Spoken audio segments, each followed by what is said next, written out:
Have you ever wondered what a Formula One chocolate bar looks like inside of a wind tunnel? So recently, KitKat announced that they have a partnership now with Formula One, and with that, they've released some chocolate bars in the shape of Formula One cars. And as soon as I heard about this, I knew I wanted to get one of these to go inside of my home wind tunnel machine. But the only issue is that it's absolutely tiny. But I've got a plan for that. First of all, I'm going to try to see if I can 3D scan it on my mobile phone to make it into a 3D model. So this is the 3D scan here, which looks all right. When I turn off the image texture, you can just see here, it's lost all of that detail. Yeah, that didn't really work. I think the issue is because it is just so small, it's really hard to pick up all of those really small fine details. But all of those small fine details is exactly what we want to look at in the wind tunnel machine. So my next plan for doing this is to get a load of lights and then take loads of high-res photos. And with all of those high-res photos together, we can throw it to the computer to create us that high-res 3D model. There we go. This is so much better. It's got all that detail now, which we didn't have from before. So the next part now is just to scale up that 3D object, go and get it 3D printed, and then put it into the wind tunnel machine. I don't have a 3D printer myself, so I had to get another company to do it, but they were able to do it in brown filament, so it looked like chocolate. And it's just arrived, and I've got it here. Oh my god, that looks so good! Look at that! That is so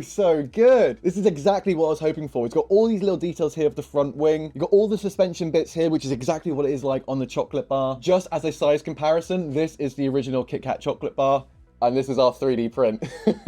Even the KitKat logo looks nice and clear. I know there's like some 3D layer lines and there's different ways you can get it all smoothed out, but I think for what we're needing, let's just get it in straight away. So what can we see when we turn on the wind tunnel? Well, straight away, because all the edges are rounded off because of the chocolate mold, it kind of shows that there's little to no drag and the airflow is actually really smooth over the car. We do see some air pockets behind the wheel and also inside of the halo device as well. And on the KitKat's rear wing, we can see this huge air pocket, which really helps visualize when we're talking about slipstreaming. You'll often hear drivers talking about slipstreaming that the car in front is punching a hole through the air. As there's no air resistance, it means your car can go even quicker. And so with this KitKat chocolate bar, as no airflow can go through that rear wing, we're seeing this huge pocket where there's little to no air resistance. But on the front wing, it's gliding over with no problems at all. And with the halo device, we are seeing a little bit of pocket of air here, but that's because behind it, where the usual air intake going into the engine is, that's all been covered up. So any air that's coming off from the halo device is just spinning around the little helmet there. All in all, I would say this won't give you any real downforce. However, with the overall car design, it looks like it has little to no drag whatsoever. Let me know down in the comments what you want me to put in the wind tunnel next.